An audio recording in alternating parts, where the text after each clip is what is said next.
I believe that the station will continue to promote the overall development of Africa, particularly in the tertiary education sector. AAU TV provides a platform and shares a lot of information to a broader audience. So we wish you all the best, and please continue serving AAU TV, the voice of higher education in Africa.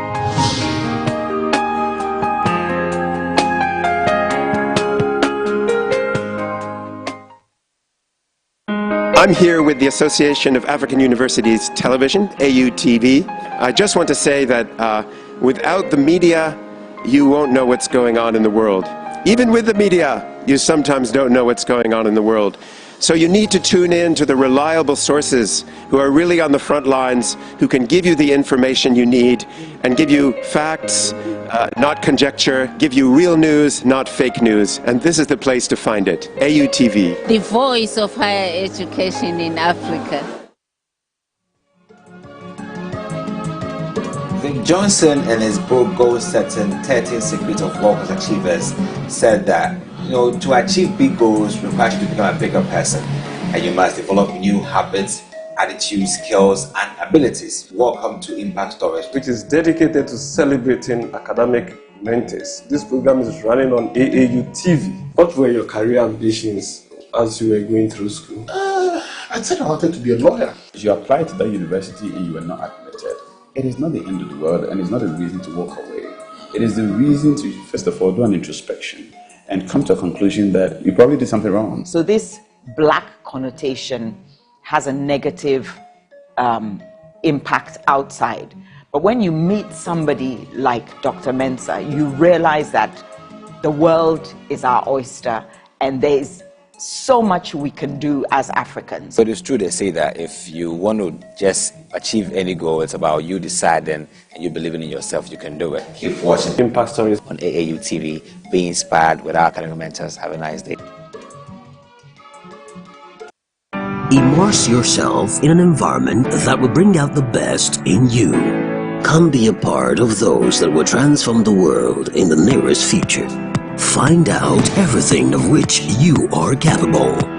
We will shape you and help you define who you truly are by exploring academics like never before, with over 50 accredited programs to choose from.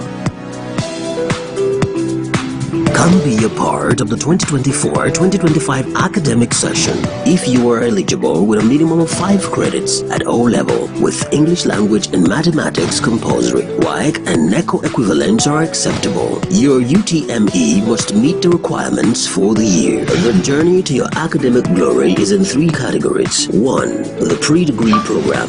This is a preparation program. 2. Foundation program. This is a direct entry program. 3. Degree program. For more information, please log on to www.mtu.edu.ng. Mountaintop University, empowered to excel. Behold the symbol of evolving intellectual excellence in the African educational landscape. Welcome to Elizabeth University, located in the serene Ilaramoki, Ondo State. Mountaintop University invites applications for admission into its undergraduate programs for the 2020-2021 academic session. Mountaintop University is a world-class award-winning center of excellence in teaching and research. Enroll now to study with state-of-the-art facilities and top-rated faculty. We offer programs in the basic and applied sciences, humanities, and social and management sciences. With all programs fully accredited, Mountaintop University is a dynamic center of academic excellence, offering the best atmosphere and cutting-edge research and ICT facility for training competitive men and women for distinction in life and career. For details on how to join us, visit www.mtu.edu.ng or call 0703-939-5024, 0803-950. UNICAF University is offering you the chance of a lifetime. No need to travel abroad and face huge expenses. No need to leave your job or family home. UNICAF University provides internationally recognized degree programs which are affordable and available to all. Through the generous UNICEF Scholarship Program, the state-of-the-art digital platform allows you to study anytime and in any place that is convenient for you.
And right there on, we have everyone ready for day number 4 of the African University celebration, and I'm glad to welcome you all once again to this wonderful week celebration. I've seen a couple of great people in the house. I want to send some greetings to. Greetings to you, the Sage, Pi Obaya, Prof. You're welcome this one. I want to say thank you for showing up as usual. Thank you so much, Prof.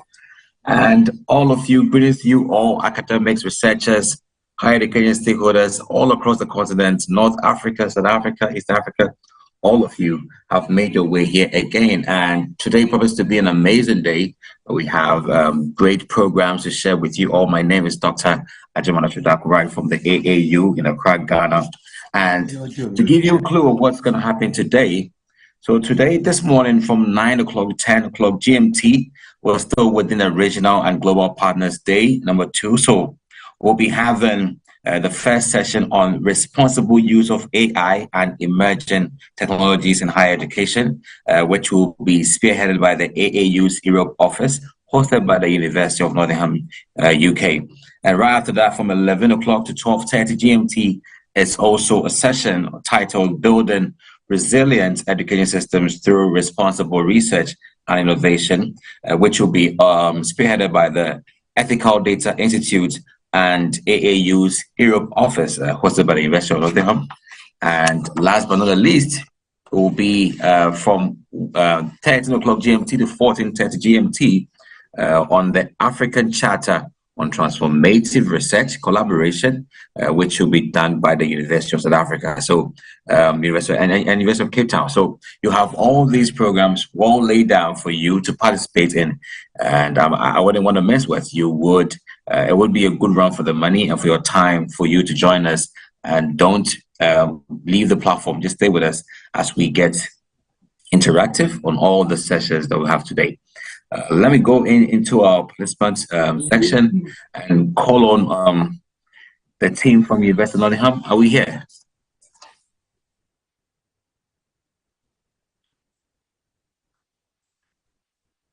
So we're getting ready to prepare for the first session. It's exactly 9 a.m. and we're looking at the responsible use of AI and emerging technologies in higher education. Just a brief preamble, we understand that there is a whole new wave within the higher education sector, which is artificial intelligence. And it's either you adapt to it or you repel or you oppose against the whole invasion of AI. But is there anything good that AI brings on board? Is it a tool that could help facilitate or transform the higher education space? Or is it a tool to tear down the integrity and also the strength that the higher education sector faces? Are we going to stand with it or against it? Is it going to be a helper or maybe a deteriorator against our own intellectual ability? So we'll have a whole lot of discussion to have. It will be a debate whatsoever your views against what it ought to be. And I want to call upon the members of the University of Nottingham. If you're here, you can please put your hands up and we'll give you co-host rights to start up the conversation.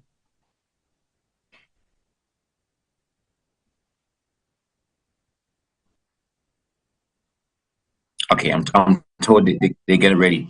So let us do a quick video interlude, just a single video interlude, and let's get our speakers ready after that.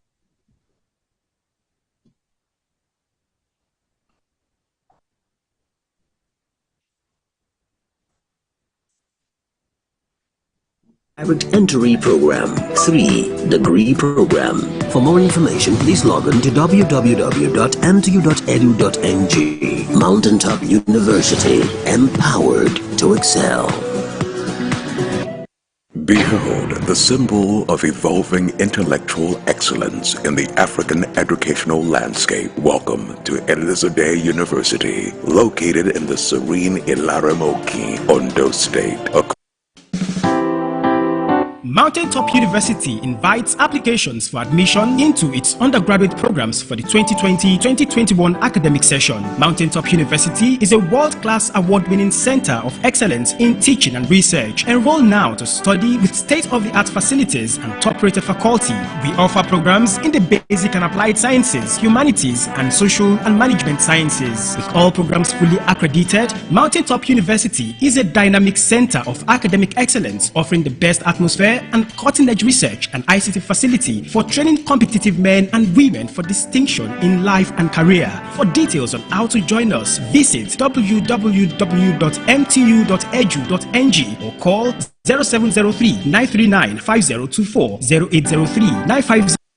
UNICEF University is offering you the chance of a lifetime. No need to travel abroad and face huge expenses. No need to leave your job or family home. UNICEF University provides internationally recognized degree programs which are affordable and available to all. Through the generous UNICEF Scholarship Program, the state-of-the-art digital platform allows you to study anytime and in any place that is convenient for you. If an exciting campus life is what you're after, UNICEF University gives you the choice of blended learning, a combination of online and lecture room delivery mode in our state-of-the-art campus. Don't miss this chance of a lifetime. Choose from a wide range of bachelor, master, and doctoral degrees and start building your future. For more information, please visit www.unicefuniversity.com.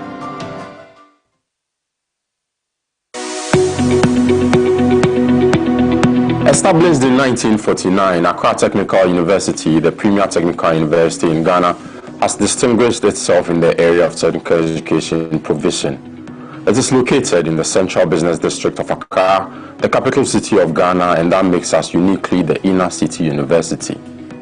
Our mission as a technical university is to advance technical knowledge by creating a conducive environment for applied research, quality teaching, and competency-based training with a high impact on industry and business creation. The university believes in education and training that develops the competencies and skills of our students to make them relevant to industry and competitive in the job market. With a graduate school, 5 faculties, and 16 departments, we offer various industry-relevant Master of Science, Master of Technology, Bachelor of Technology, Higher National Diploma, Diploma, and non-Higher National Diploma programs. Our vibrant students population of over 25,000 includes a diverse mix of local and international students seamlessly integrating into an energetic campus life.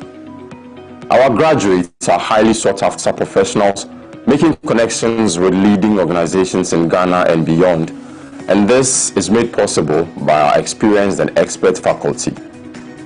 The university has various well-equipped labs and workshops and research-ready libraries and other ultra-modern teaching and learning facilities. So, if you're looking to start your tertiary academic journey or elevate your career at a university that blends theory with actual practical work and where students' experience is prioritized, then you're welcome to Accra Technical University. Accra Technical University, integrity, creativity, and excellence.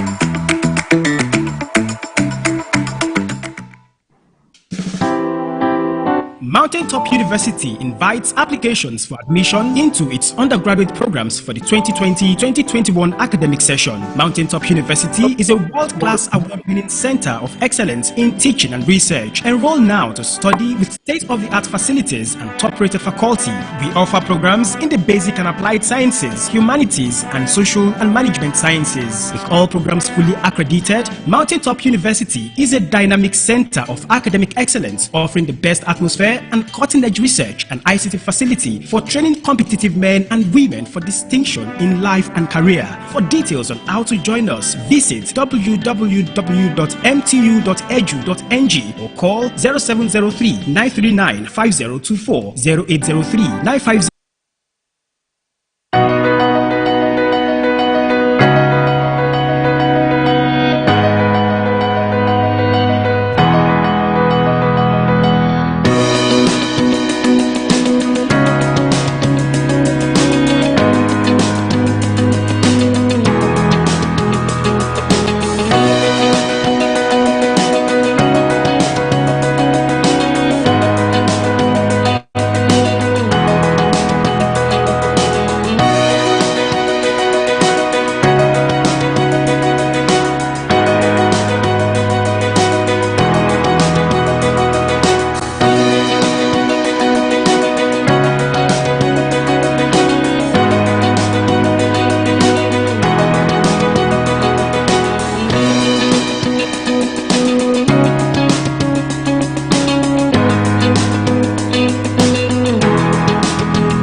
UNICEF University is offering you the chance of a lifetime. No need to travel abroad and face huge expenses. No need to leave your job or family home. UNICEF University provides internationally recognized degree programs which are affordable and available to all. Through the generous UNICEF Scholarship Program, the state-of-the-art digital platform allows you to study anytime and in any place that is convenient for you. If an exciting campus life is what you are after, UNICEF University gives you the choice of blended learning, a combination of online and lecture room delivery mode in our state-of-the-art campus. Don't miss this chance of a lifetime. Choose from a wide range of bachelor, master, and doctoral degrees and start building your future. For more information, please visit www.unicefuniversity.com.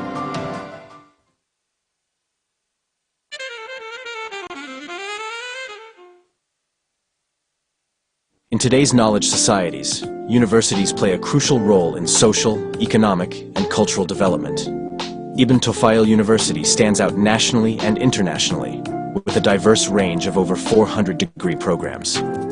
Founded over 35 years ago, Ibn Tufayl University is actively involved in the new National Pact, transforming higher education, research, and innovation through strategic planning across its 11 establishments. The university prepares future academics across diverse sectors and promotes international student mobility. With a focus on imparting knowledge and fostering academic growth, our campus cultivates diversity in disciplines and teaching methods. Curriculum development is a priority, aligning with national research agendas and market demands. Qualification profiles emphasize program quality, feasibility, and infrastructure support.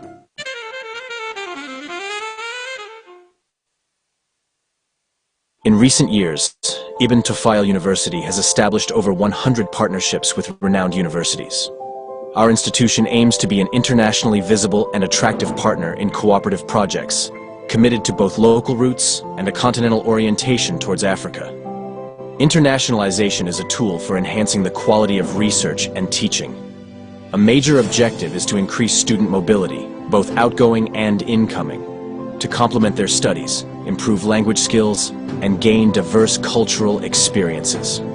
We provide robust support for internships and aim to expand quality partnership agreements, improving opportunities for studying abroad within our degree programs.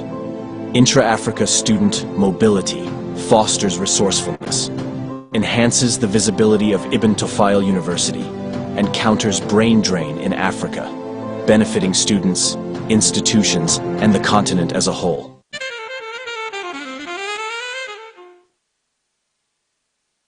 The university is a place where knowledge for the present and future is developed, disseminated, and critically examined, all while upholding the principle of academic freedom in research and teaching. Ibn Tufayl University is a research institution with a strong international profile. It is conscious of its roots, particularly national priorities, while also embracing research challenges that extend beyond its locale.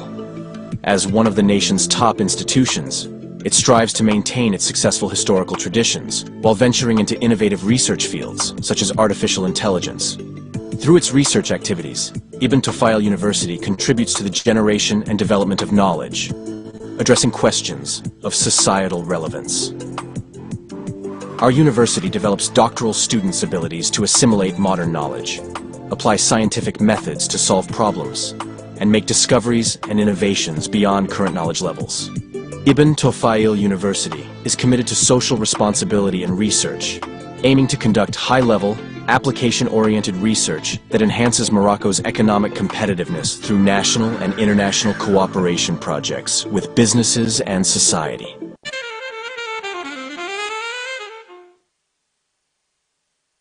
Ibn Tufayl University supports the development of sports and culture through a strong cultural policy. Sports events, festivals, and various cultural activities throughout the year are the vibrant heart of the university. The university actively participates in local and national cultural and sports life by organizing and hosting a range of creative, cultural, and sports activities across the campus, open to all students. Ibn Tawfayl University offers a wide array of options in sports and culture, reflecting the belief that a university is more than just a place for academic knowledge development. It should also foster talent development at various levels and encourage diverse societal perspectives. The university provides students with opportunities to showcase their talents and initiatives in various cultural events, such as music, theater, cinema, literature, and art, organized within the academic community. There are numerous cultural institutions within the university, with one of the most esteemed being the Student Life Center, which includes several groups that participate in festivals and shows worldwide. Ibn Tawfayl University offers special assistance for students to access national and international sports and cultural events and facilities. It organizes a wide range of sporting and leisure activities for the entire university community, and is responsible for organizing internal tournaments and participating in national and international university championships. Innovate. Inspire. Excel.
Hello Africa, you're welcome to AgroLink on AAU TV.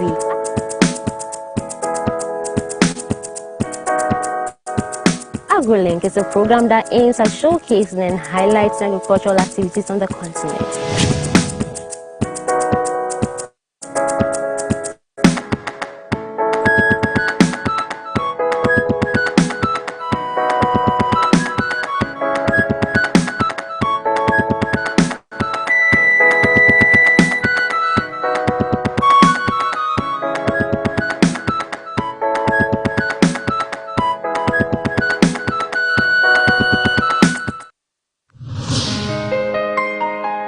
Hey, so this is Dishant from Unica University Common Application. I recommend you to watch AAU television. AAU TV is the place to be for every person in higher education in Africa. Better be there or be nowhere. Continuez de regarder la télé et surtout sur le AAU. Keep watching it and it will change the way you interact with higher education on the continent. AAU, great job. I want to tell you that AAU television is fantastic. It's educative, it's informative, and it is a must for anybody who is interested in higher education in Africa. When I was in Accra last year, I did an interview on this TV. It's a very important mouthpiece. It's a data, it's a bank of all we need for the development of higher education in Africa. People should make an effort to view it because it discusses very current issues of development across the continent. I believe that the station will continue to promote the overall development of Africa, particularly in the tertiary education sector. AAU TV provides a platform and shares a lot of information to a broader audience. So we wish you all the best and please continue serving AAU TV. The voice of higher education in Africa. Yeah?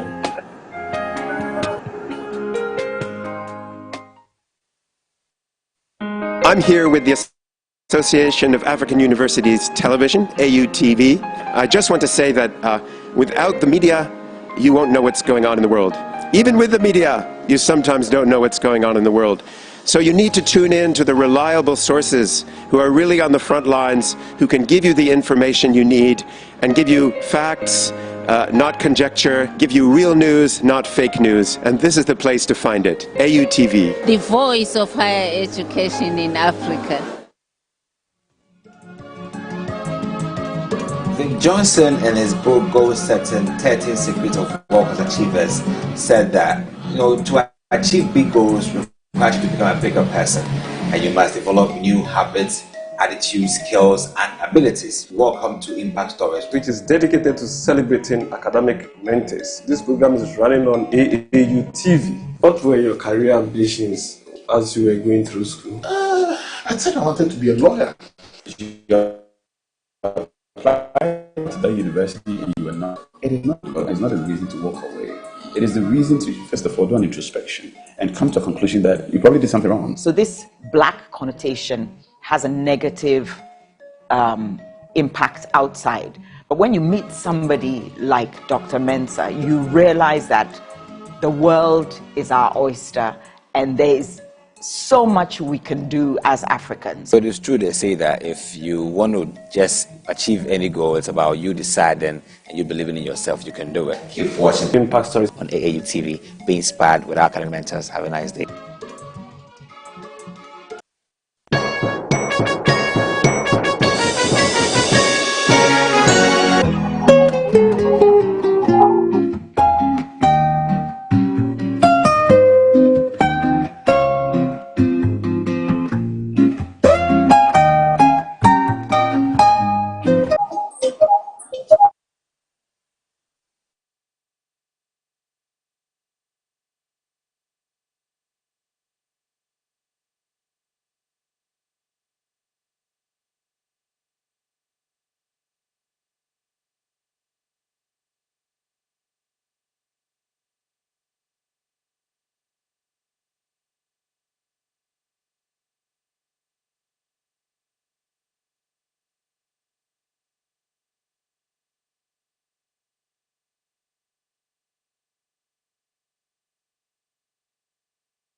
With a minimum of 5 credits at O level with English language and mathematics, like NECO equivalents are acceptable. Your UTME must meet the requirements for the year. The journey to your academic glory is in 3 categories. 1. The pre-degree program.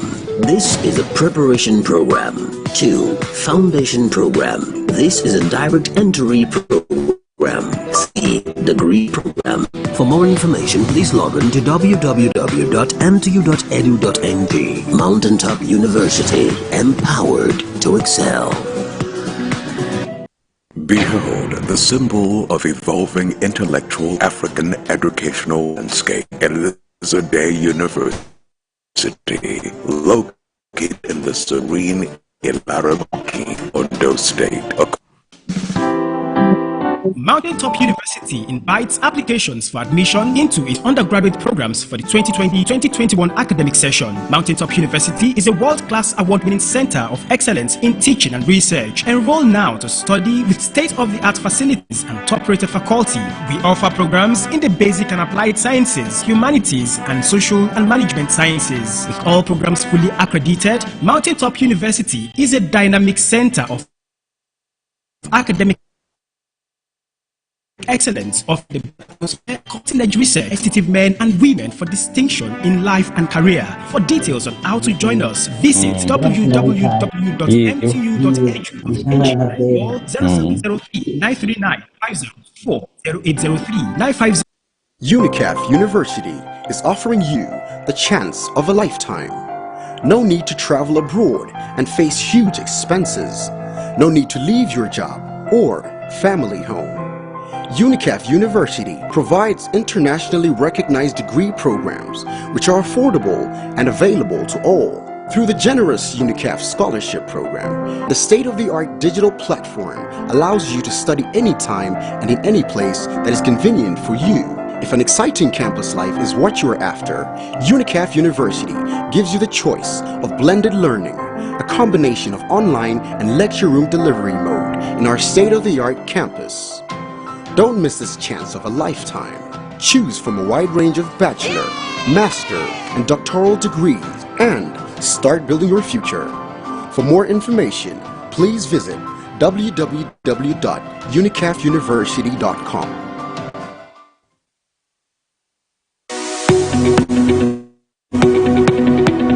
Established in 1949, Accra Technical University, the premier technical university in Ghana, has distinguished itself in the area of technical education provision. It is located in the central business district of Accra, the capital of Ghana, and that makes us uniquely the inner city university.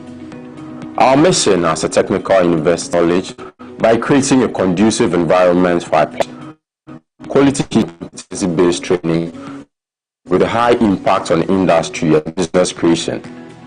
The university and training that develops the competencies and skills of our students to make them relevant to industry and competitive in the job market. With a graduate school, 5 faculties and 16 departments, we offer various industry-relevant Master of Science, Master of Technology, Bachelor of Technology, Higher National Diploma, Diploma, and Non-Higher National Diploma programs. Our vibrant students population of over 25,000 includes a diverse mix of local and international students seamlessly integrating into an energetic campus life. Our graduates are highly sought-after professionals making connections with leading organizations in Ghana and beyond, and this is made possible by our experienced and expert faculty. The university has various well-equipped labs and workshops and research-ready libraries and other ultra-modern teaching and learning facilities. So, if you're looking to start your tertiary academic journey or elevate your career at a university that blends theory with actual practical work and where students' experience is prioritized, then you're welcome to Accra Technical University. Accra Technical University, integrity, creativity, and excellence.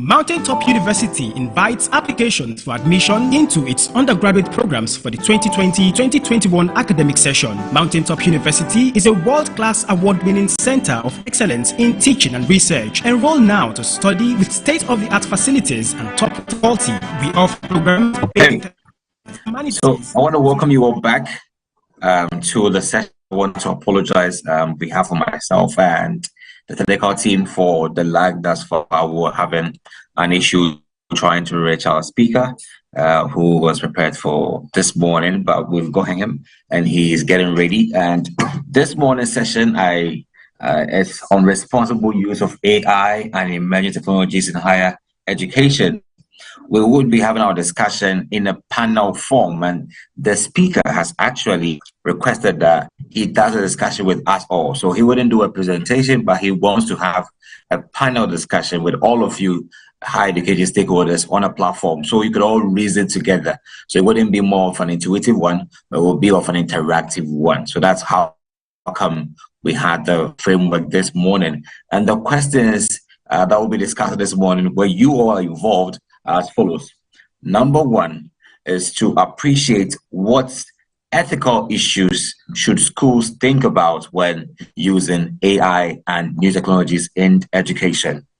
The second question I will be looking at is how can university is used fairly and transparently in decision affecting students and staff. The third one is what can schools do to protect student data privacy when using AI tools? 4, how can teachers be trained to use AI and new technologies in a responsible way in their classes?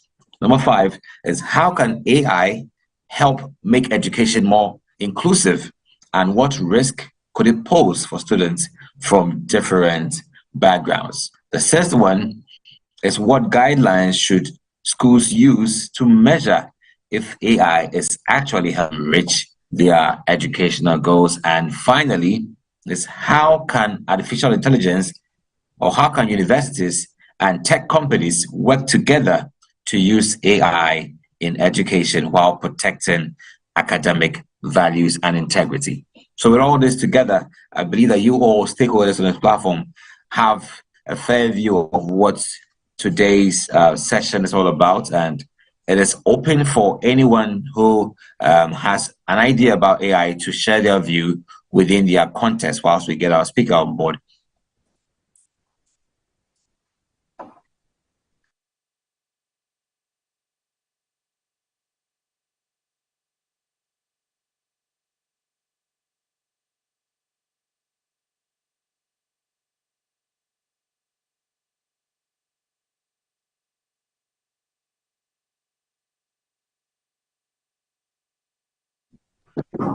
Okay, so I lent you on the questions in the chat box, so I'm going to copy the questions and paste them in the chat box so you all can see it and also answer them. So let me do that right away, a few minutes to get the questions in the chat box.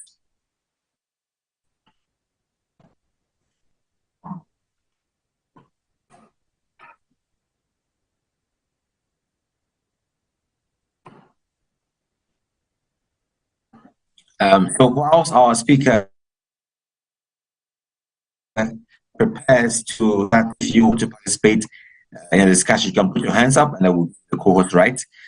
He wants to have an interactive session whereby it's more of a panel type. So if you want to participate and join him in discussing the topic, you can put your hands up and I will notify you as a prospective speaker along with him, and that's how he wants to diversify this morning's session. So if you want to be part, you can put your hand up and I'm going to identify you as a co-speaker to join our speaker this morning who wants to talk about AI in higher education. All right, so Rosemary Ngara, thank you so much for volunteering to be part of the speakers this morning. The questions are in the chat box. I see Abiodun, welcome. So I have Abiodun, I have Rosemary as my co-speakers, and Dr. Damien is also from the University of Nottingham, who will be also our speaker. So I'm going to give a chance for Rosemary to introduce herself, your university, and I'll give him a chance to Abiodun to do the same thing. And then our speaker, Dr. Damien, will do the same thing, and we can have our discussion. So Rosemary, if you're ready, let's go. Okay, thank you, Chair. Actually, mine was going to be a request. I was going to request you to give us the questions once again. I've done that. Because that I would be discussing that. I'm sorry. But right, maybe you could have the questions once again. Thank you. Okay, so I shared the question in the chat box. Now I'll do that again. Maybe you missed it.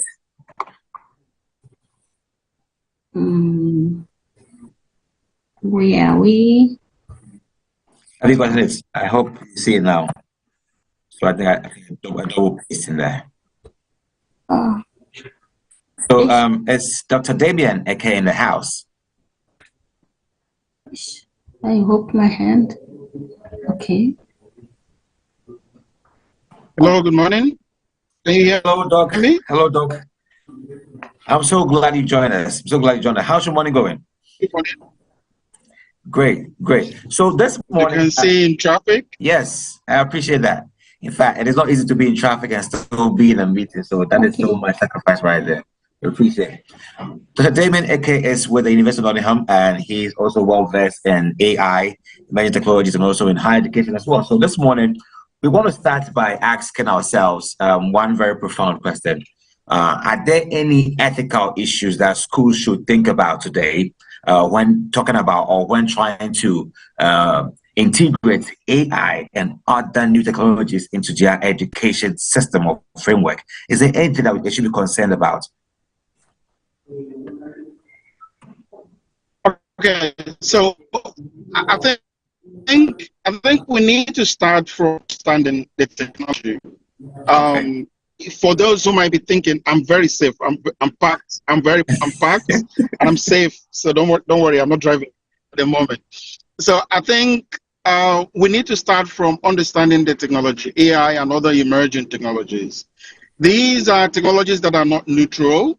These are technologies that are value-laden, designed, developed, and actually deployed with values in them. So the reason why we now talk about irresponsible use of these technologies. So, and these technologies are shaping our lives, the way we eat, the way we think, the way we do everything these days is shaped by these technologies. That means there is a lot of power that is actually embedded in these technologies, in these systems. If we don't use it responsibly, and that is maximizing the benefits, but also mitigating the risk and the concerns that they raise, right? And which is what we mean by responsible use. If we don't do that, that means the power might be very negative, have negative consequences on our lives. And in education, now we're thinking about the use of AI and emerging technologies in education. It's happening with the launch of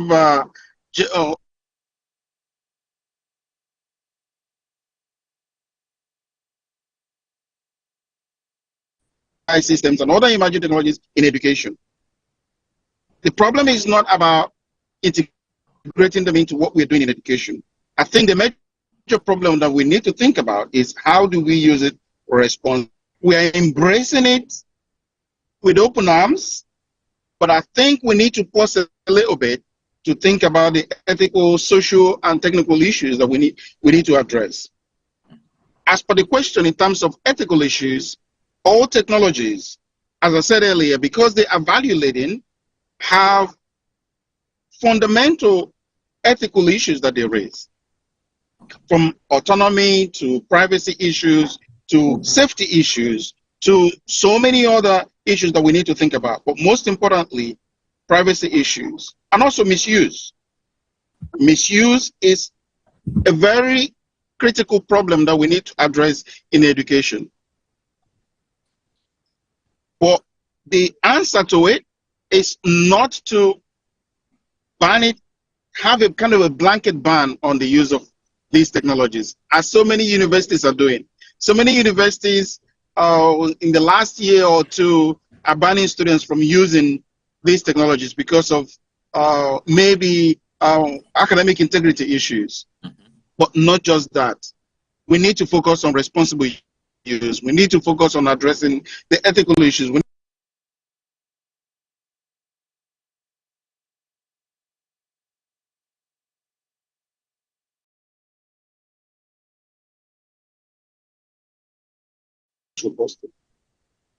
Absolutely. Just as you wanted a panel type where everybody is able to share their views so we can have more ideas on the board. So Dr. Damien has set the ball rolling with his point of view on the use of AI and other new technologies. And you are also a participant representing a university or higher education institution on this platform. What do you think are some of the ethical issues that should be considered thoroughly before a university goes into adapt to an AI platform or even a new technology for its university system to run the system? If you have any idea or any concern or comment you want to make, you can do that. I saw a comment by Olufemi Adetunji. Olufemi, would you want to put your camera on and share these views?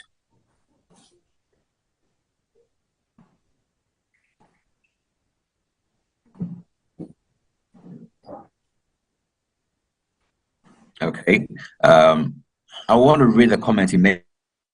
There are lots of ethical issues schools need to consider. The first with ownership, reliability, and 3 bias and privacy issues, which are also key from Olufemi Adetuji concerning what we're discussing this morning. Let's try and look out for another one as I think we prepare our participants to also join the discussion. Is how can universities make sure that artificial intelligence is used fairly and transparently in decisions affecting students and staff? Is there any threat on transparency? I will answer that question by saying that I don't think any of the AI models, large language models that we have now, is fit enough for any, because these models, although they are very big, is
The ACE project is celebrating 10 years of academic excellence.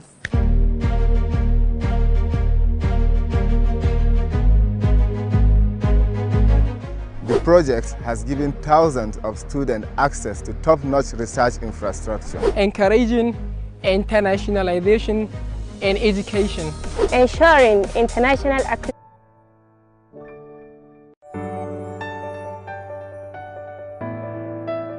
STEM is staff, is students and members of faculty aware of that act and that policy with regards to implementation.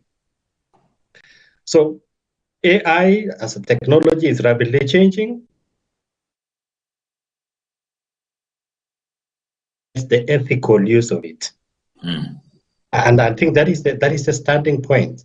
That as we move with technology, what are those policy guidelines that will also promote the ethical use of it? And that is, to me, is where the rubber meets the road. Thank you. Thank you so much, Dr. Benkat. And Abiodun is in, but let's hear from you.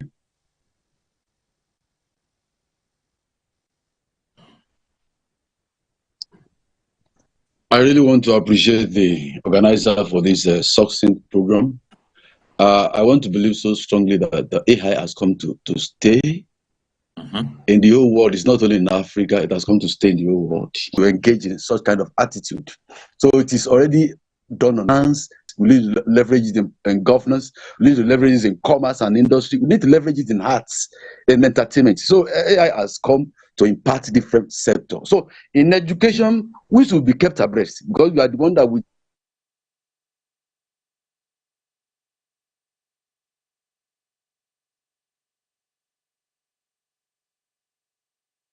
potentiality, to be conscious of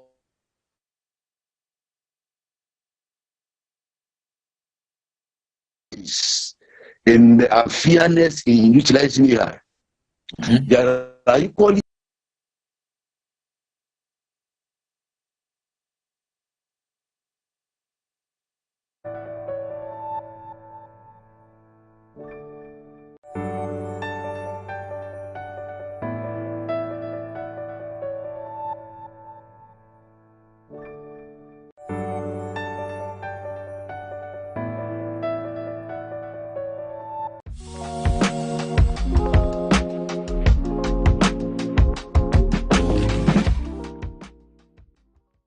The ACE project is celebrating 10 years of academic excellence. For education in Africa, and it all depends on the way we integrate it. And there are many aspects that we can integrate AI into in education system in Africa. One, in fact, facility management, AI can be integrated into that. Admission processes, AI can be integrated into that. And decision making to some level, I quite understand that many of the available AI models that we have now quite lacking in data from Africa. That means institutions or group of institutions could come together and generate data and find a way to develop their model and train it to that model will be able to be specific to the needs of those institutions. And we can also, as one of the aspects that AI can be integrated in as well, is the development of learning materials, learning resources, and all that, because AI could help to make learning resources from Africa more available to the global community, as well as make students to know ethical way, the efficient way that AI can be integrated into their learning processes as well. As lecturer, Copilot, lot of AI platforms that could help us to develop better learning resources, be limited to what is happening within our country alone, but they will be able to have that global understanding of what is happening about what that phenomenon is globally. Those are the ways that we can integrate AI, and it all depends on training ourselves, upskilling ourselves into better way of using it across Africa. I know that some countries could struggle a bit, some countries could move faster in their process, but it's quite something that is, as the last speaker said, that's come to stay. If we like it or not, we don't need to be afraid of it. If we want it or not, students are using it, lecturers are using it, many decision makers within the education system in Africa are using it. That means we need to be using AI to improve what we offer to our students and postgraduates. Thank you. Yeah, I'd like to respond to some of these comments. These are very wonderful comments. Very wonderful comments. AI has come to stay like other emerging technologies. We don't need to fear it. What we should not do is to overhype it. What we should is to overestimate the capabilities of available models.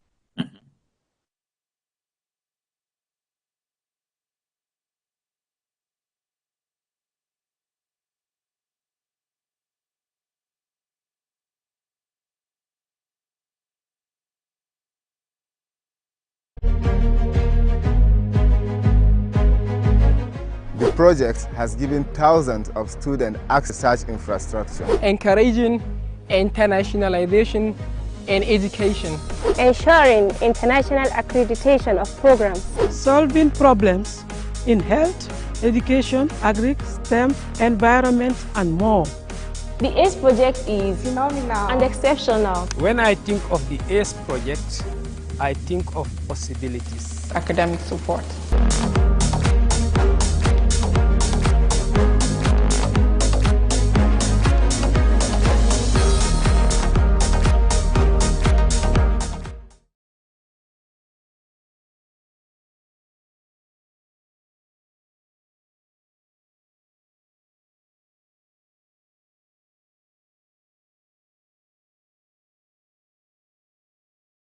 For this? No.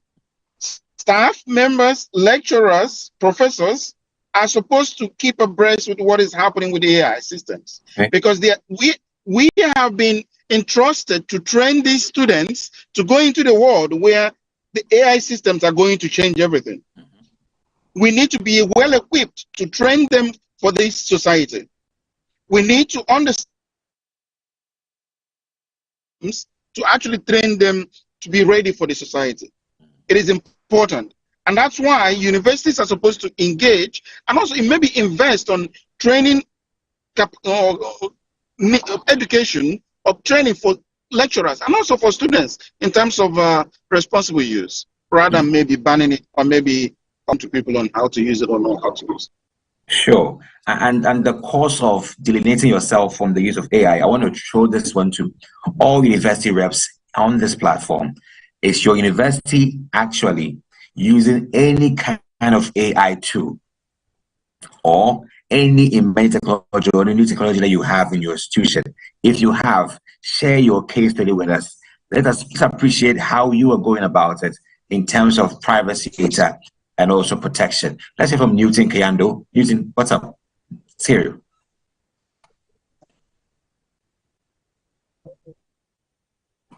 Hello, Newton. Can you hear me? Yeah, go ahead. Hello? All right. Thank you very much for this wonderful presentation. Can we see you? Can we see you? Is your camera on, please? Hello, Newton, your camera.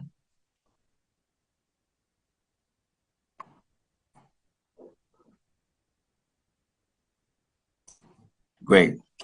He can go ahead. We're hearing his voice. Yeah. All right. Newton, your mic is on mute. Can you unmute yourself? All right. So please go ahead. All right. Yeah. I've been following this presentation. It's quite a wonderful one, and it's kind of awakes us to look at the way we look at AI in a different light. I have just heard from my policy, which is actually also in Tanzania. I'm actually speaking from Tanzania. Okay. And when you look at what the AI can do, you start to wonder whether these laws that we have for data protection, what data are we protecting? Where is it? But that is from the data side. You look at it that if you go into the details of the laws that we have for data protection, they're actually talking about the data that is not collected. That's the raw data. But this it also gives us a question on how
he is sharing us on AI and its responsible use. But you can also join the discussion and let us know what you think about AI and how it could be used responsibly. I can see our building is back with this.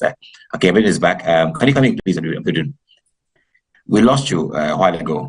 I want to say that we should be able to categorize ourselves in this 21st century.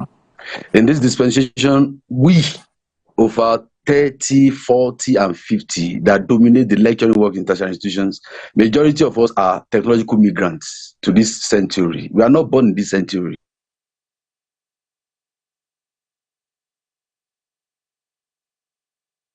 With them, they will be ahead of us. Naturally, they will be ahead of us. They're supposed to know.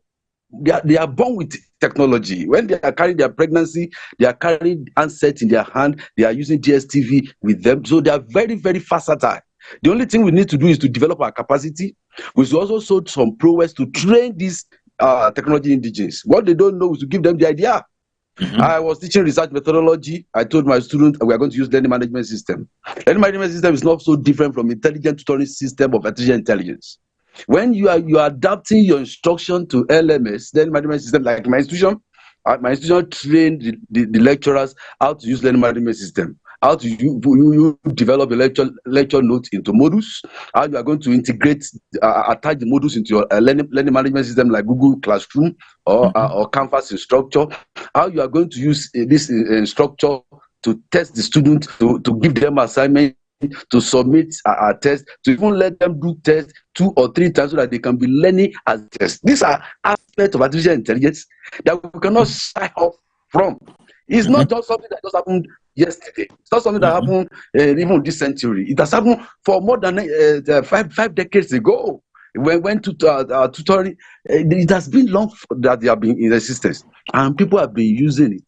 They have been adapting it into teaching and learning processes, and it has been heading it. So when we try it, we could realize that it raised students' cognitive capacity. It raised their psychomotor skills, their skills development. It raised their ability, and it raised their enthusiasm. It raised their interest in learning. Anytime you are able to touch affective trait of students with technology, know that you have gotten your learning passed across to them. When they're able to be enthused with your technological package, then it will touch their cognitive, it will touch their psychomotor domain, and you have gotten everything.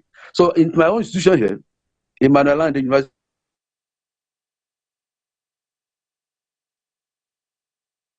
through workshop, and we were trained how to use the management system. And for many of us that have been adapting it, we know how it has transformed and learning experiences. That is a very important example there for what we are talking about. Universities have the responsibility to train both staff and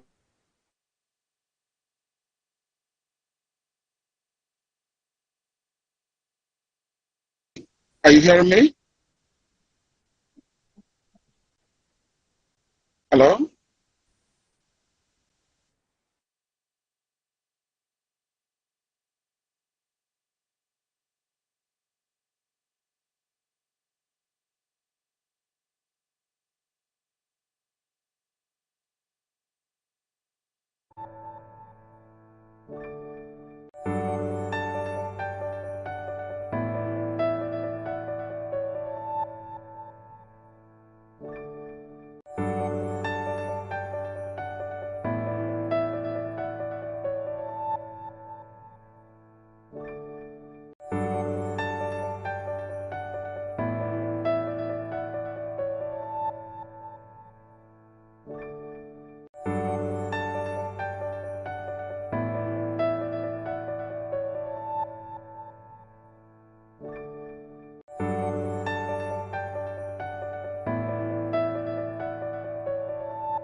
For their students and also to help the students to open up their mind. One of the most important things that we need to be able to do as universities and institutions of higher learning, we need to be able to translate what is provided in the artificial intelligence to the daily life applications. Otherwise, the students will be just getting there, they get information, and they'll just be able to have it as garbage in, garbage out. So we need to be able to, as I mentioned earlier on in our discussion, that we need to have an online course on artificial intelligence so that we can be able to help the students and the society to know how to use it responsibly and be able to apply it in the day-to-day. But there are challenges that I'm seeing, because if, for example, to employ 10 lecturers to teach a particular course, but then that course can be provided for by artificial intelligence, that means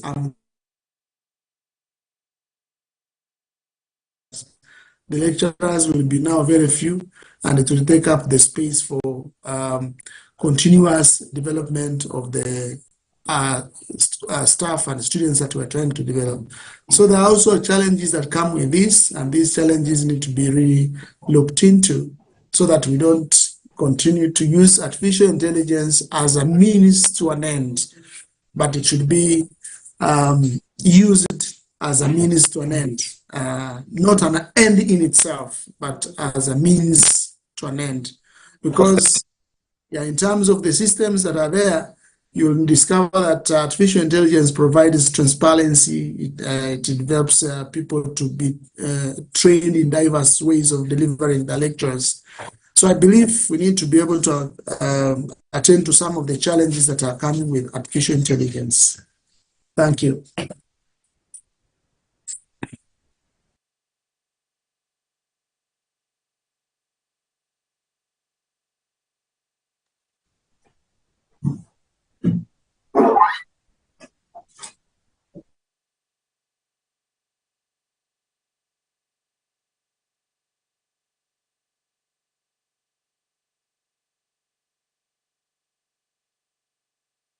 Nigeria, I'm an associate professor, and it's a distance learning.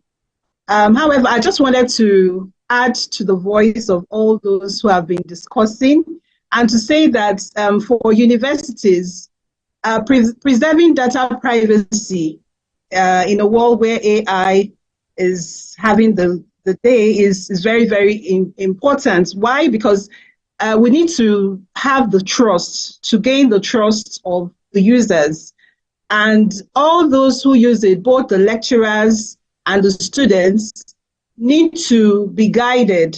So there's need for a multifaceted approach to ensuring that there's data privacy. Data privacy is a very critical aspect of being able to use AI responsibly. So there shouldn't be abuses, and in order to safeguard against abuses, there's need for the university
or people hackers can also intercept, and even if they intercept, there should be multi-level protection so that they wouldn't be able to just gain access like that. So with that, I think it's an ongoing thing, there's no 100% security, but once there's some level of governance and maintenance, and it's easy to gain the trust of the and data privacy will be maintained. Thank you very much.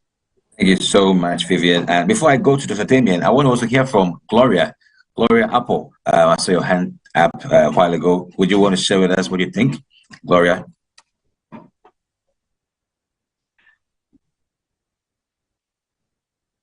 Hello, Gloria.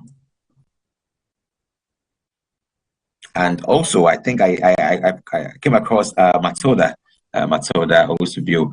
She actually was AI and new technologies. But if not, we'll launch the next question, which is, how can teachers be trained to use AI and new technologies in a responsible in their classroom? So early people in Africa are alienating AI. Hello? Right, let's hear from you. Yes, Gloria. Yes. So, like I said, I'm Gloria from Jimpa, Accra.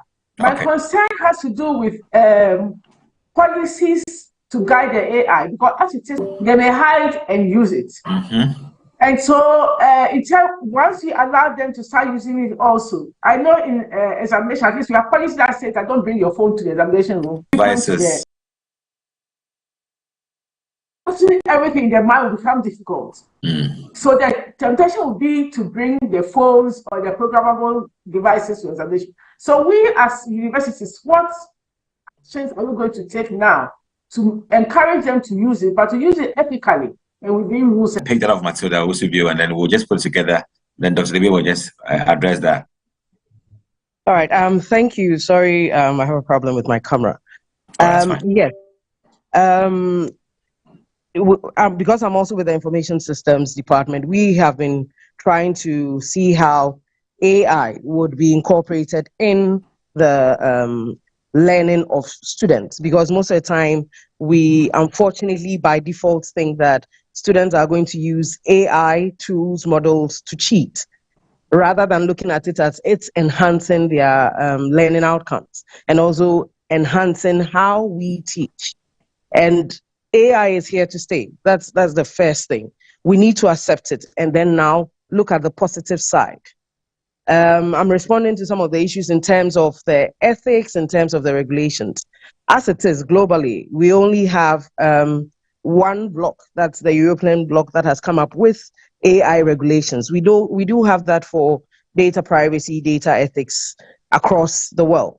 But when it comes to AI, because of its exponential nature, we are now trying to catch up to regulate it. We normally would use data ethics and privacy for it, but who owns the data? The data that is generated, the information that is generated, who does it belong to?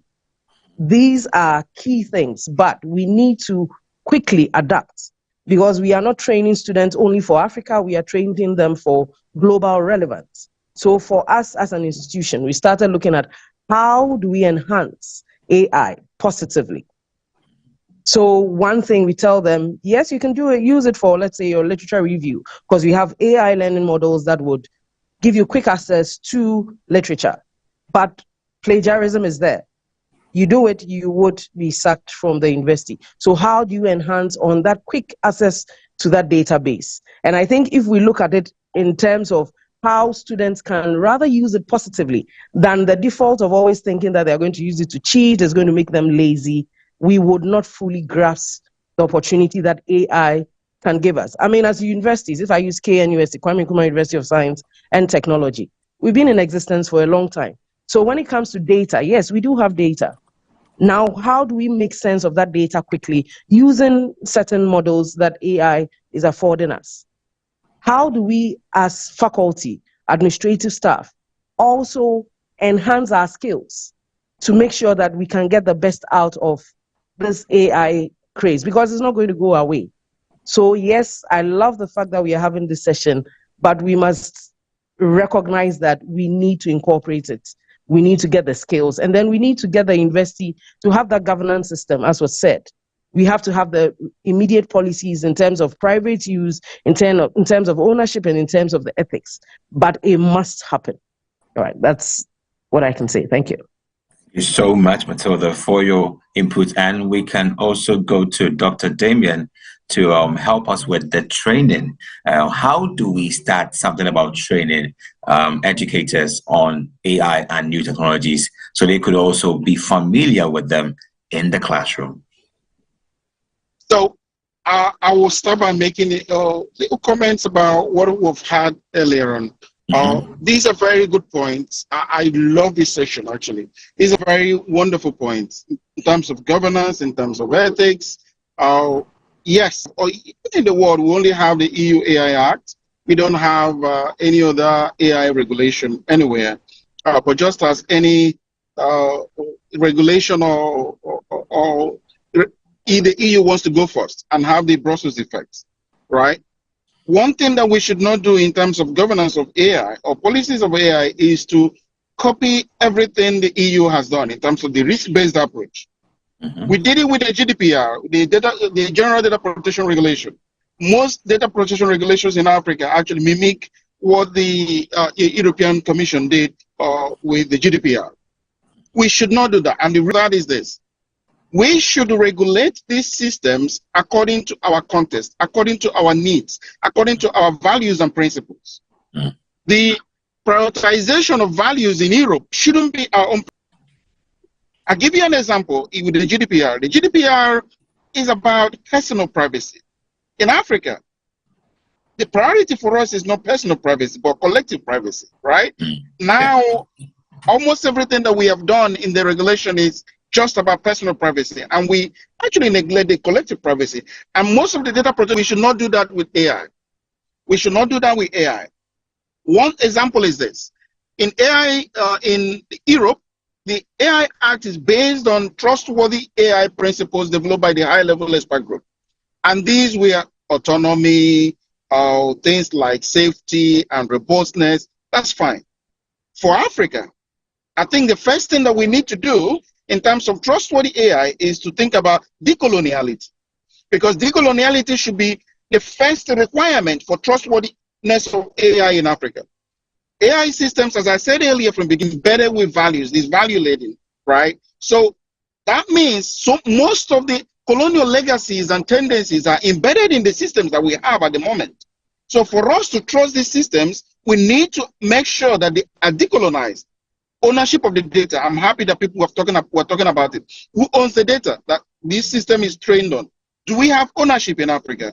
Or the exploitation that are going into the development of these systems, how are they actually developed? Are they just exploited as the colonial era systems? Or are we actually doing it ourselves and getting benefits from it? These are things that we need to think about in our policies, in our regulations, in impact assessment. Hopefully that can be published very soon. So we need to think about how do we even regulate these systems in Africa. We should not copy what the EU has done. In terms of training, I think I was one of the first people to publish on ChatGPT in 2023, because it was launched in November, and I think my paper went out December, right? The first thing, the first recommendation I was supposed to develop training materials for both staff and students. We need to do that. I hear people talking about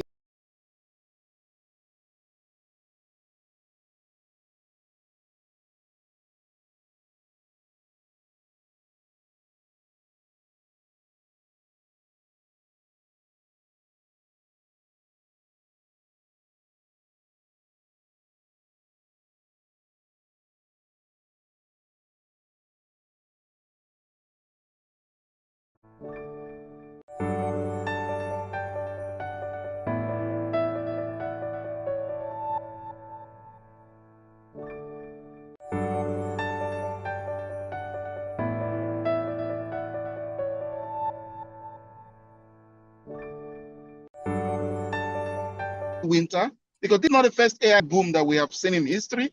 So some people are now also predicting an AI winter. I don't know. That's a discussion for another day. But we need to think about how to use these systems in a way that they align to our values and principles. And I also had somebody saying that, plagiarism in using ChatGPT or any other model. I understand standard, right? That was also something that's also something I've also debated in a paper. The use of ChatGPT or any model, is it actually plagiarism? Means theft. Actually, plagiarism is about the intellectual property theft, right? Saying this is your work, but it's not your work, right? That's fine. But plagiarism has an element of theft in it. But I don't think this has, because OpenAI, right? It is an issue of academic integrity, right? Don't get me wrong. It is wrong to use ChatGPT and claim that is your work. It's very wrong. But maybe the concepts we use to describe it might be different. I don't think it's plagiarism, but it's a breach of academic. There's also a system at the moment to accurately dictate when somebody has used it. Where I'm working from, I don't think there's any system like Turnitin that can effectively detect the use of and has the level of accuracy that you can rely on to detect misuse at the moment. So, and that is why it is very imperative for us in Africa to train people this sense and teach them how to use it responsibly, rather than actually allowing them to use it arbitrarily, and then it actually defies the purpose of what they are in the university for. But let me stop there so that others can chip in. Okay, Dr. Damian, and I'm also interested in your paper on AI. If you could kindly share the link so everybody can see some of the arguments you made on AI thus far for the papers you published. So I mean, they'll hear with his hand up. Gado, let's hear from you. Gado, can you hear me?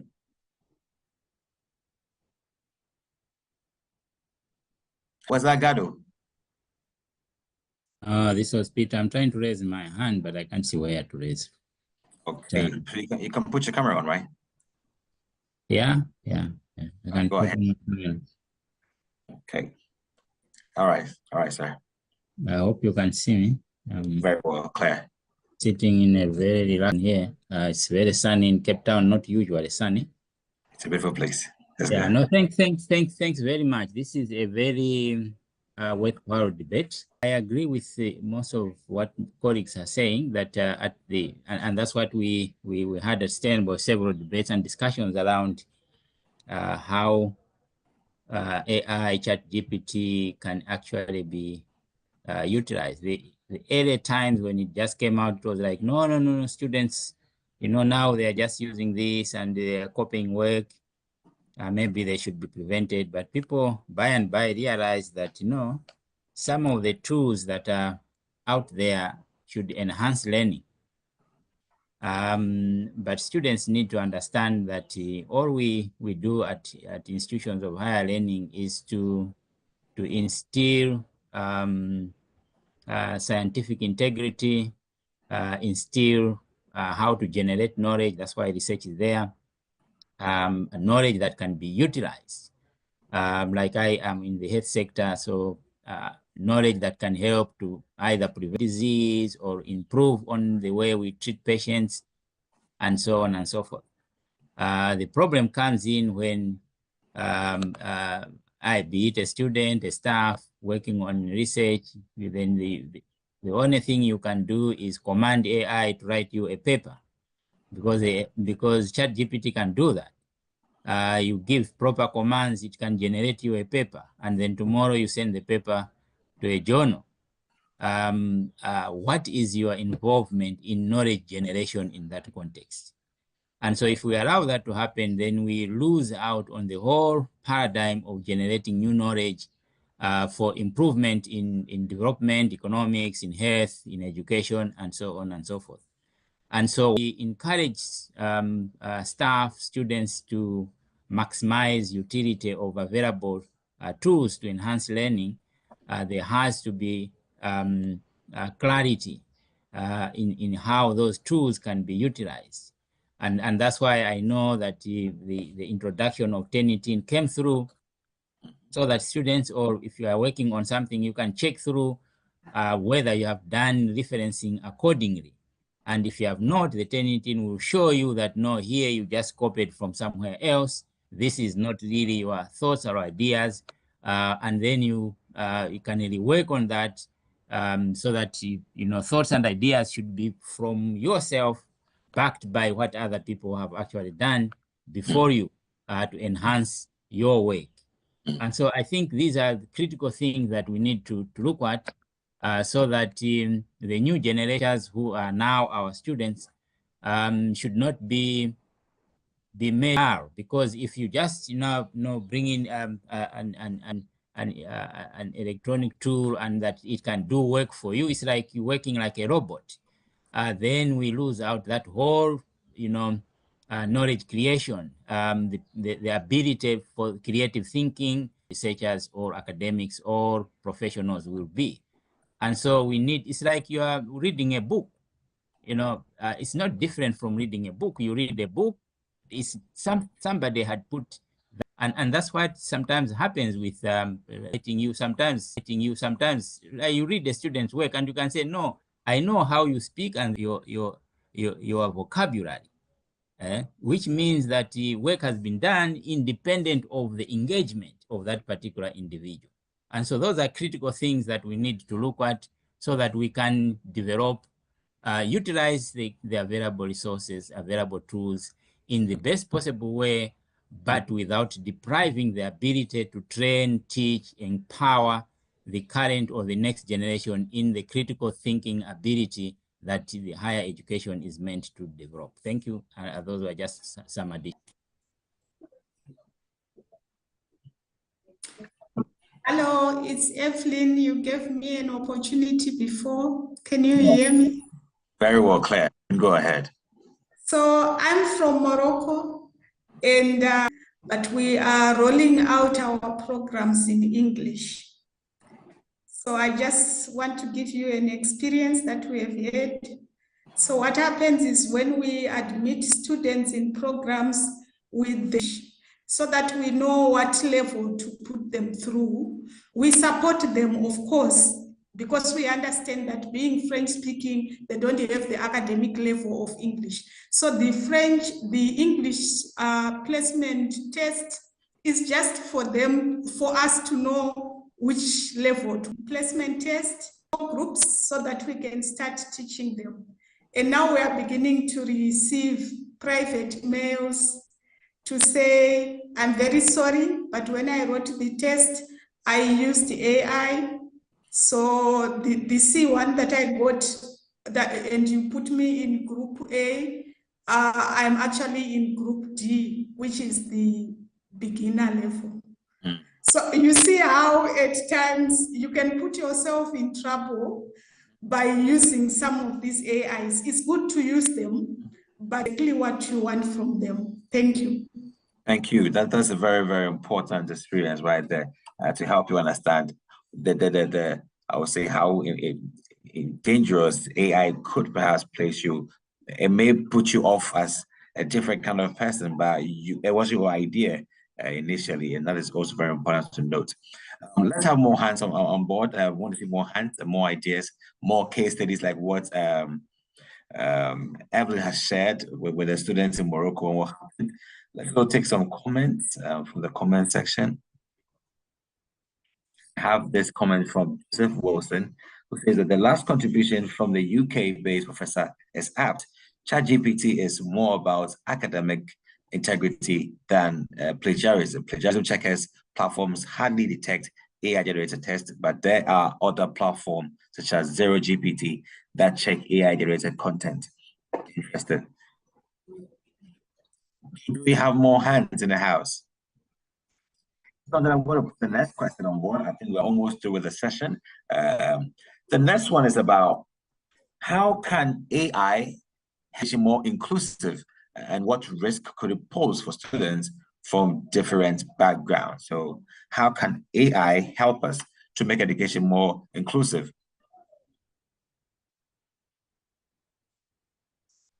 And interestingly, earlier on, we were talking about how we have... Okay. So, yeah. Go ahead, Doug. Can you hear me? Again, AI education more inclusive. But there are ways that we can actually do that.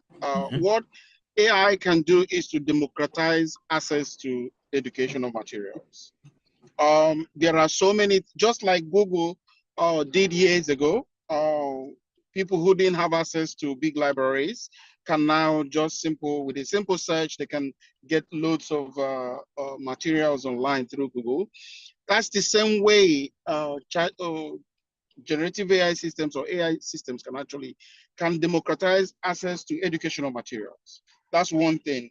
And also it can help us in giving access to these materials to people in remote villages, maybe places that you might not be able to access as an educator.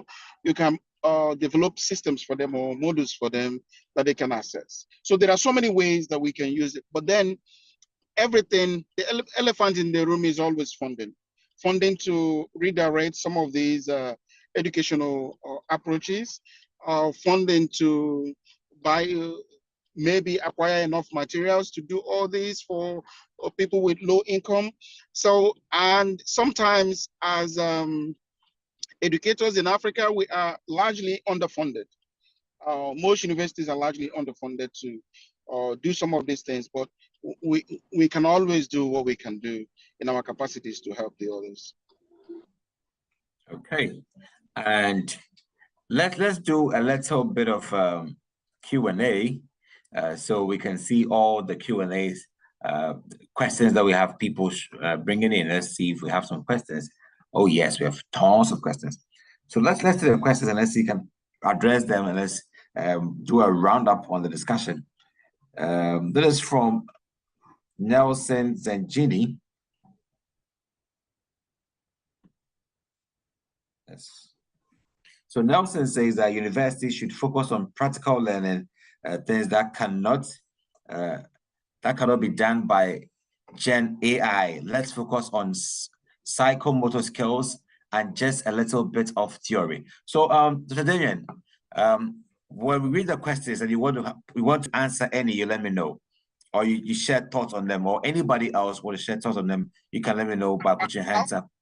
I want to comment on that. That is an important point, because one thing AI systems can also do in education is to take away the emphasis on critical thinking, right? And I think most people have pointed out this.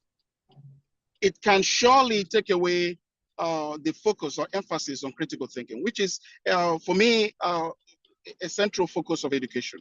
So we need to, in whatever way we want to integrate AI systems into education, whether in research, whether in teaching, whether in learning or assessment, or maybe administrative duties.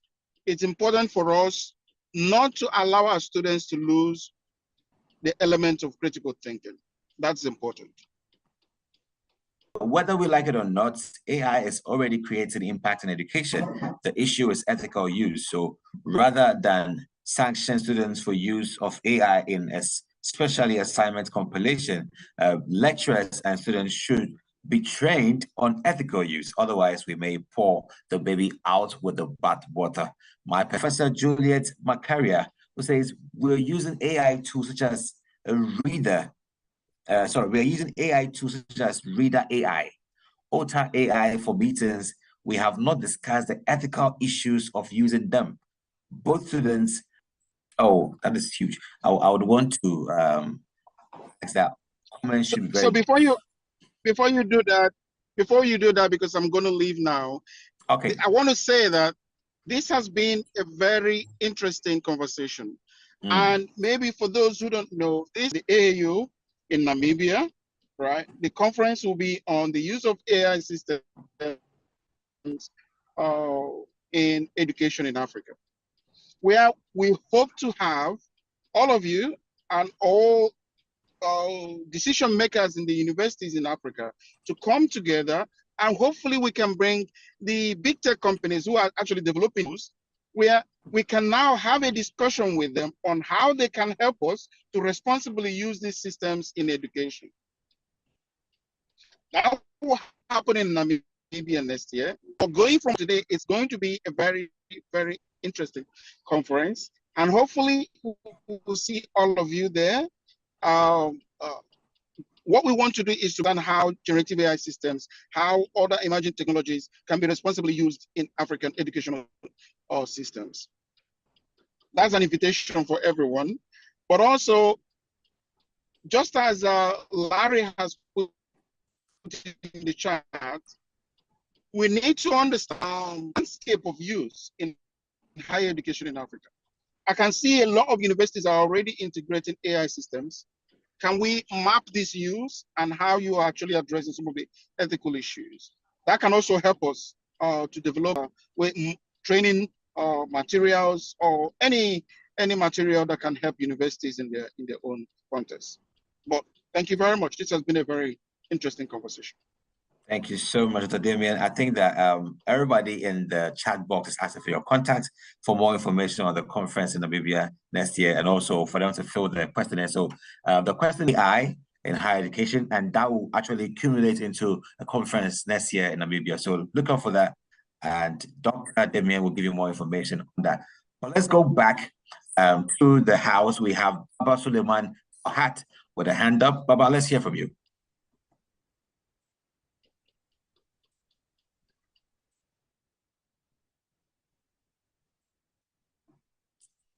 Hi, Baba. I think that your mic is muted. Can you unmute yourself, please? Okay, I did that. Great. I've unmuted. Yes, thank you very much for the wonderful presentation, especially on the highlight on but AI is changing our focus and orientation, especially at the university level. It has gone to the extent that the hard work we know ourselves, especially in Nigeria, when we know we have a highly heterogeneous, and that heterogeneity is making us to have some challenges in terms of behavior as well as respect for the academia. Unfortunately, the advent of AI has made a lot of students very lazy and concerned in the use of AI. Sometimes there are cautions that not all outputs of AI are reliable. Then my advice, you want to be ethically sound. For example, somebody can use Gemini, Copilot, ChatGPT, and any other sample for each variable one is trying to access before you can take a judgment. So a little bit more committed towards gaining knowledge from sources other than the AI. The background. When we did our O-level examinations, we don't even have a calculator. We don't use most of the things that are used now. But with the advent of the AI, even in the university now, some students, they graduate without, and I know the kind of students I am coaching, I don't even give assignment any longer. Because when you give somebody an assignment, that person is supposed to go to the library. But the physical library are now ordinary buildings. Students no longer patronize because AI has resolved most of the issues. Physical library, all the features that are in the physical library are no longer known. Thank God that some universities teach use of the library so that people will know. For examination purpose, they go and know the various sections of the library, how to access books, how to access series, how to access all other things. But the moment they are in the library, they only see people when accreditation teams come to assess which. So people are now reluctant to write books, to keep them in the physical library so that they will become accessible. We only value books, journals, Google, they are in other platforms. So I think there is a need for us to instill ethics in whatever we are doing to build the academy so that we will now have good universities rather than just reading grounds. Thank you very much for the opportunity. Thank you so much, Sir Suleiman. And it has been an amazing session thus far. Comments tremendous. And I can read a whole lot in the chat box. I can see this from Anna Chitando, who says, AI should not be an end in itself, but a means to an end. There is a need to use chatbots as a starting point and then build on them to master the content in depth. Also from Helen. Helen says, before integrating AI to higher education, designing policies and strategies to use AI ethically must be the first step that we need to consider. And a whole lot more. And you know what? Our next session is also on AI. It says building resilient education systems through Response alongside with the AAU's Europe office hosted by the University of Nottingham. So you don't have to go anywhere. It is starting up shortly. But before we go, I know that there are some members in here who have not said anything. They have listened, but they want to share their view, maybe their last take. If you really want to share a last piece before we crown it, you can put your hand up and I'll give you a minute to share some submissions. Just as Abasuleman did, you can also do your own submission as well, and then we can crown this first session properly. I don't know if Dr. Damien is still with us. I think he left. He has an engagement, so he left us. He's left us, but if you also want to share your view thus far, you can also put your hand up. Okay, he's in the house. Yeah, but okay. Your last words, if you can.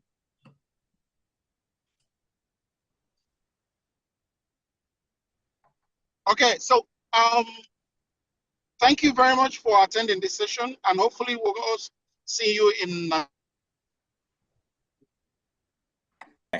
All right. So that's from Mr. Damien. He says that he wants us to attend to the questionnaire and also see us in Namibia. The use of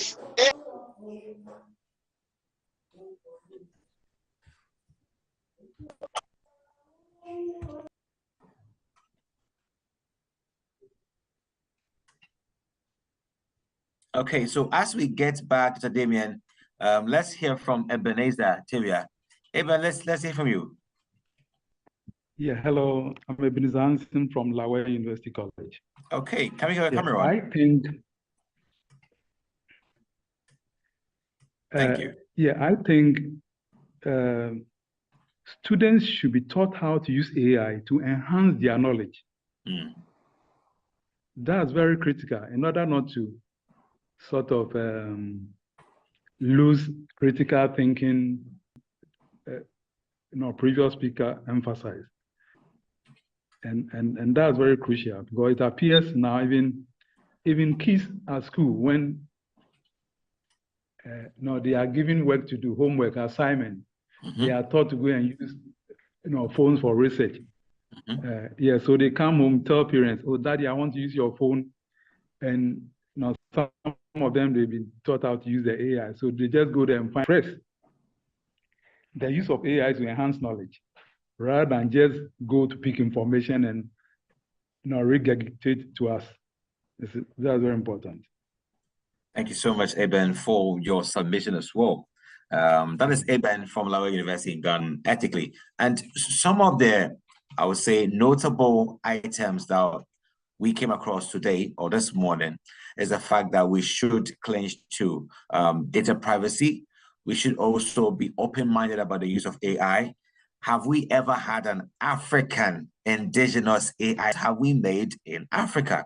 What university in Africa has also nurtured it? And that is from the soil, from the continent. Have we done that? So as we spend time to delineate from AI and also negate its purpose, let's try and create or narrate. We have just less than 10 minutes to move to the next session. So let me just say thank you very much, everyone, for your participation. And don't go any research and innovation. And if you want to participate in the AI workshop next year in Namibia, there is form. Really make your voice heard and attempt the questionnaire. Send in your data, and let's see how we can pull this off somewhere next year in October. So don't go anywhere. Just take a quick break, stretch yourself, drink some water, and cool down. We'll be having the next session in the next 9 minutes. So stay tuned. We'll go for a break. We'll come back, and then we'll give you more education, more insight, more training. It is the Africa University Celebration 2024, and we are looking at Education 360. Right back.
Africa, the academic institutions have had shortage of funding. So ACE has brought funding into the academic sector, into the educational sector. The other thing is that it has brought in collaboration. So resources have come in, the human capacity are now collaborating. You can see Nigeria, they have not just met, they are now also doing a lot of knowledge transfer. The industry has also seen the value as we are shooting for the stars. I think 10 years of ACE has been, and I think this is...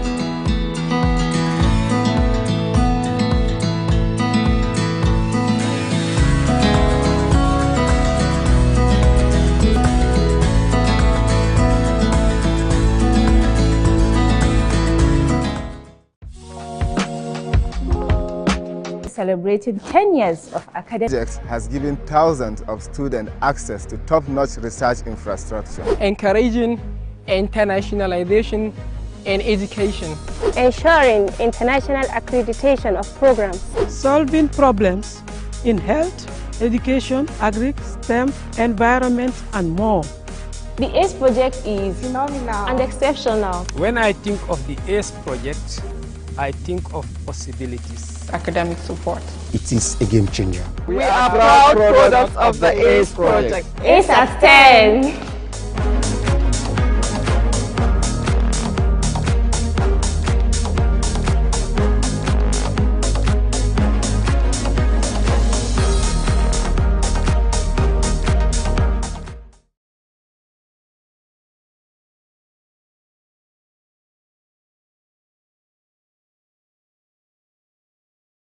Parts of the sub-Saharan African here. I have 1,430 sorghum germplasms that I am working with. We are trying to test the anti-nutritional content of this sorghum, which is phytic acid, as one of the anti-nutritional content of sorghum. We're trying to reduce the level of that phytic acid because we humans, when we utilize phytic acid, we don't have the intestinal phytase that now breaks down this phytic acid. Africa is plagued by hunger, malnutrition, and low levels of food production in the sub-region. According to the World Economic Forum, over 20% of people in Africa suffer from chronic hunger. Food insecurity in the sub-region has undoubtedly increased over the years because of climate change, loss of soil fertility, drought, and other challenges. These agricultural challenges necessitated the establishment of 7 centers of excellence in countries like Côte d'Ivoire. So far, these centers, like the West Africa Center for Crop Improvement, WACI, and the Regional Center of Excellence on Avian Sciences, CESA, have made massive impact. In the country, 2 of the maize varieties that have been released are among the highest yielding varieties released in Ghana, yielding between 9 to 10 tons per hectare. WACI has turned out 105 PhDs in plant biomes who are currently leading innovations in various areas. The centers have built strong collaborations with the private sector and supported partners through their research findings. Notably, CESA is extending support to one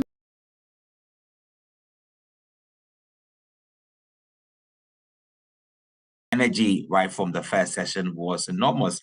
We had a lot of discussions and insights shared about how we could use AI. But just now is equally an amazing one. The event that is about to take place now and stored our responsibilities concerning data and how changing laws affect us is important. So to support this, we've launched the Data Ethics in Education campaign, and this campaign seeks to promote the incorporation of data ethics into all data science, ICT, and research-based higher education courses. It aims to educate the future generation of data and research professionals. Today, our topic is building resilient. I'd like to very quickly say a couple of words of welcome.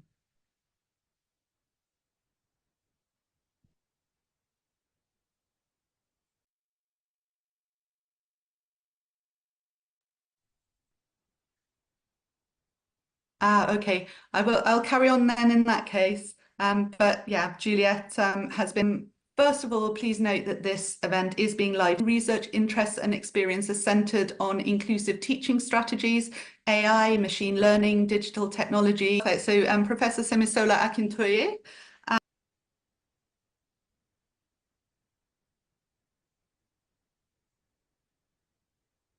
Okay. So Francis is currently on mission, and he may be having a few issues joining. We may see him a little later. Evelyn, can you hear me?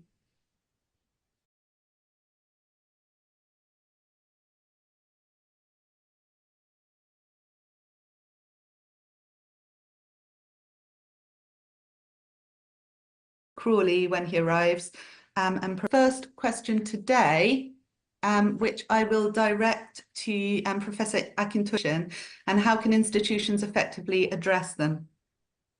Basically, because it reshapes how research impacts, quality, and productivity are evaluated.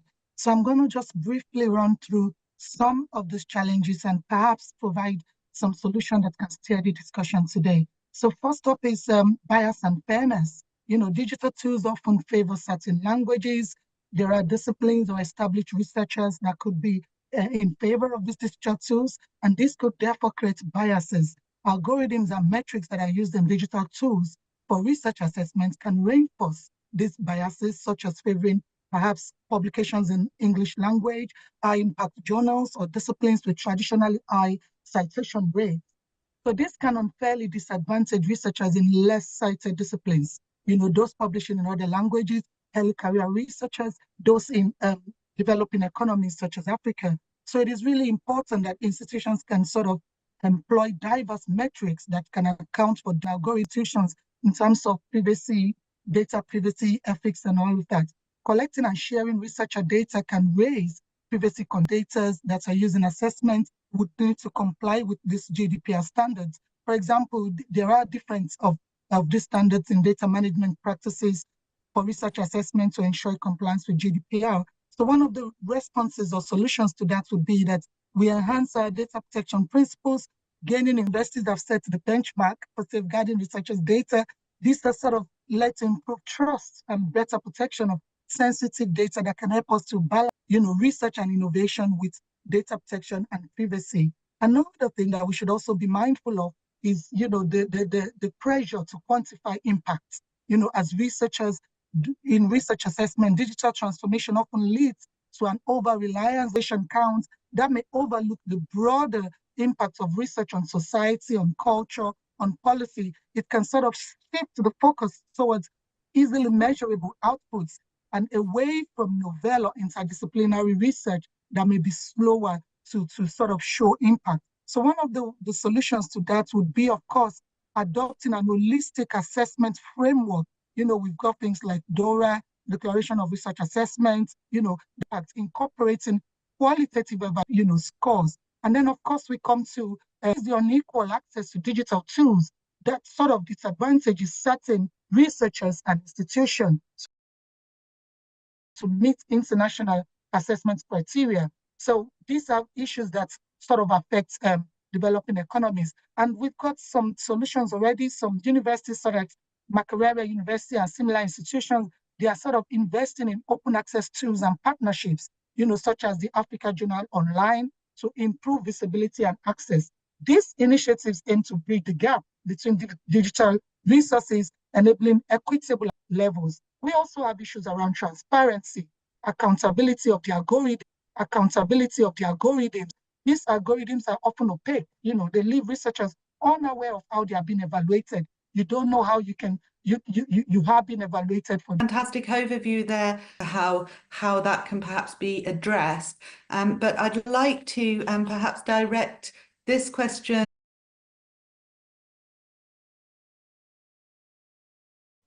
Important in the sense that it is looking like there is a team that is really pushing, and the ones that are managing this particular collaboration, and the other aspect requires probably as they're developing, as these ideas are developing, for people to co-create these ideas and build ownership fairly early on. And the reason for the co-creation approach, right from when collaborative projects being built into the projects are being built, into the execution and stakeholders to research. Any of our panelists like to address this question as well? How can stakeholders from various global regions collaborate to develop best practices?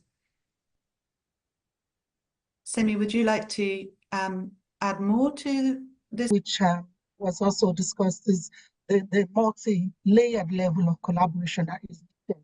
It is at that stage where there has to be some sort of international forums where we can have discussions, gets to the level where we can discuss them globally issues that affect us in terms of digital transformation. Thank you. Okay, so what I'm hearing very clearly from all corners of the panel is that it's collaboration, both internationally and interdisciplinary governance of research.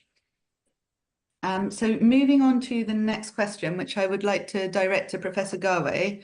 How can universities ensure that the benefits of these digital transformation in education are equitable? Start by maybe presenting a bit more about my university, UM6P, which is a polytechnic university that is focused on combining learning, thinking, and doing for the purpose of kickstarting innovation.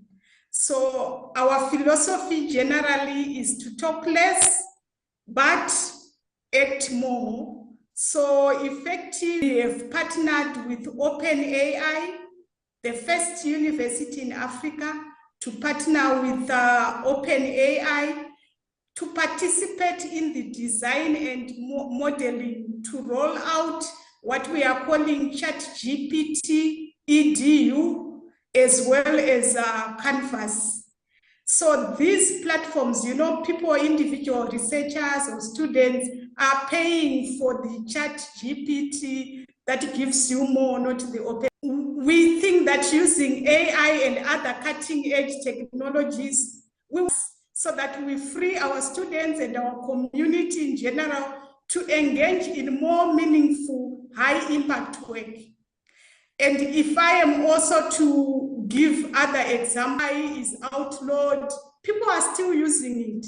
So for example, if a lecturer wants to come up with an impactful presentation, what do? They pay for those GPT things, and then they come up with this very nice and engaging presentation.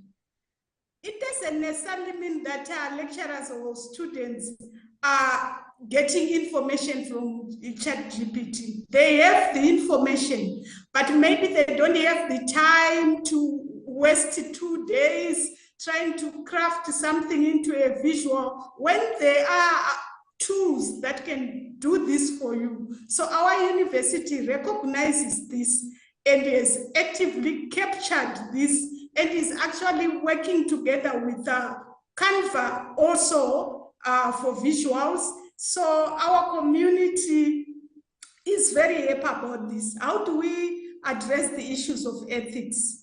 The university makes sure that before you even register for that platform, you have to agree with the charter, you have to agree with the code of ethics, you have to agree with the guidelines for best practices for use of generative AI, as well as the terms of use. And then you are kept on guided by this. But in addition to that, suppose you want to push through maybe confidential information about the university. The moment you put it in your prompt, you don't get any answer. You get an answer to say, that's about the ethics. What else are we doing? We have a support plan. Of course, we realize that our students and our faculty might be at different levels of understanding how effectively to use these platforms. So resources as well as guidance seminars, they bring in global experts from Africa, from outside Africa to come and train, as well as to make sure that our staff and students are actually also generating data to feed in these platforms using machine learning. Thank you. Thank you. And that's a wonderful explanation of what's going on. And I would add to that as well, that kind of employers out there in the private sector need this can be done as well. But thank you, Evelyn, that was really enlightening. Simi, do you have anything to add to this question? Yes, I mean, it's quite interesting to see how this plays out, particularly within the local context of Africa or across the globe. Thank you very much. And George, Professor Okeo, I know that you have a few words to say on this. Please. Yeah, I think there